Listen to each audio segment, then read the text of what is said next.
And now the moment you've all been waiting for, we get to put it all together. So we're going to use the leading term test to determine the end behavior of our graph. And then we're going to determine the zeros and sketch our graph using the end behavior and then the multiplicity rules, which determines the nature of the graph at the x-intercepts.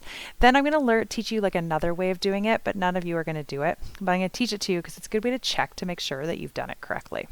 So, sketching a polynomial function. Step number one, we're going to figure out we're going to do the leading term test to determine the end behavior. So how many x's do I have? 1, 2, 3, 4, 5, 6, right? So squared, cubed, and linear, or x. When I multiply those all together, I would end up with a leading term of -3 x to the 6, which is an even degree with a negative leading coefficient. When I'm picturing an even negative graph, I'm picturing a parabola upside down, right? A frowning parabola, which starts in quadrant 3 and ends in quadrant 4. So that's step number one. That's my end behavior. Step number two, I'm going to find the zeros. So I'm going to say 0 equals, because I'm letting my y be 0, -3x squared times x minus 4 all cubed times x plus 3. It's already factored for me. So I'm going to set each factor equal to 0. I know that this one's just going to be x equals 0, right? Because the square root of 0 is still 0. This one's going to be x is equal to 4, and this one will be x is equal to -3. Right? When does x plus 3 equal 0? When x equals -3. Now, I highly recommend now taking those zeros and writing them in numerical order. You can do it based off of this, but I find that when I go to translate to the graph, when they're not in order, I can't keep track of my nature of my graph. So I'm going to put that my x-intercepts are -3, 0, and 4. These are sometimes also called the critical values for the polynomial function because they're the things that break up your x-axis. So we're going to have an x-intercept at -3, we're going to have an x-intercept of 0, and we're going to have an x-intercept of 4. The x-intercept of -3 has a multiplicity of 1, which means the graph is going to cross the x-axis. The x-intercept of 0 has a multiplicity of 2, so I'm thinking parabola, it's going to touch the x-axis. And then the x-intercept of 4 has a multiplicity of 3, right? The exponent is 3. And so it is going to flatten and cross the x-axis. So now what you're going to do is put that all together to sketch. You're going to know that your graph starts in quadrant 3, and then it's going to go through those 3 x-intercepts with the correct behavior, and then the graph will end up in quadrant 4. So you don't have to force this. If you've done all of this correctly, your graph will end up in quadrant 4. So let's try it.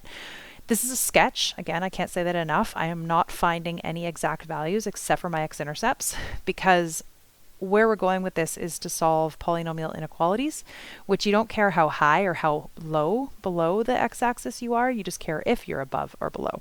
So let's start in quadrant 3, and we're going to go cross, touch, flatten. So I'm going to start down here, and I'm going to cross through this x-axis, or this x-intercept. I'm going to touch this x-intercept, and then I'm going to flatten and cross through at that x-intercept. And again, the flattening is not necessary, but I just find that it makes it look that much better. Then, if you want to, we can just see how close we got with our sketch. So again, this is a sketch. It is not a graph. I don't know how high this bump's supposed to go. I don't know how high this bump's going to go. But what I care about is the graph starts out below, goes above, stays above, and then goes below these different x-axes, or these x-intercepts. So, but let's check it on Desmos. All right, I thought I'd save you me typing that in and I just paused the video. So if you look at this, so this is -3x squared times x minus 4 all cubed times x plus 3. At the x-intercept of -3, the graph crossed through. At the x-intercept of 0, it touched, and at the x-intercept of 4, it flattened out. Then my end behavior, which again, you can't really see the ends, but let's just scroll in. Let's just make this bigger. This is a crazy graph. This is why we don't graph. This is why we sketch. Like, look at how high this graph goes. It's kind of ridiculous. Oh my goodness, it's still way up here. It goes almost to 2,800, which we would never, ever, ever graph. Okay, so again, we're just looking at the x-intercepts and the end behavior. So if we go in here, we've got that x-intercept behavior, and then you'll see that my graph starts down here and then went up to those highest points and then came back down here in quadrant 4. So end behavior 3 to 4 and correct nature of the graph. So again, we are not graphing, we are sketching all of these. All right, why don't you pause the video and give this one a go. So for this one, I've got an x-intercept. So I always try to write them in numerical order. So I've got an x-intercept at -1. Oh, I did this one in numerical order. An x-intercept of 2 and an x-intercept of 4. Oh, really bad. Step 1, step 2, step 3. It doesn't matter. Like, I often get my x-intercepts first and then I figure out my end behavior, but I'm just going to try to be good. So first things first, let's figure out our end behavior. So this is squared, linear. So 1, 2, 3, 4, 5. So my leading term would be 1, because there's a 1 out here, x to the 5. So this is an odd graph with a positive leading coefficient, which means it's going to start in quadrant 3 and end in quadrant 1. I'm picturing this guy, right? So that's my odd positive graph. So from there, we're going to find our zeros. So I just take my factors and I set them equal to 0. So x plus 1 equals 0 at x equals -1. X minus 2 equals 0 at x equals 2. And x minus 4 equals 0 at x equals 4.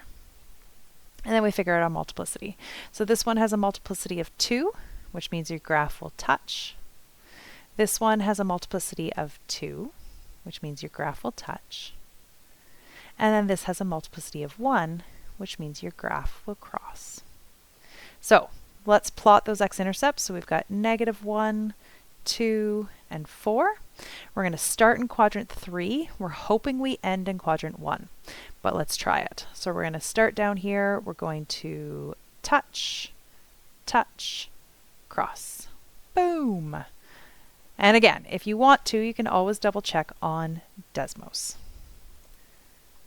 So this is the graph we got, kind of a funky looking graph, but this is what it actually looks like. So it starts in quadrant 3, and then it touches, and then it keeps going up forever.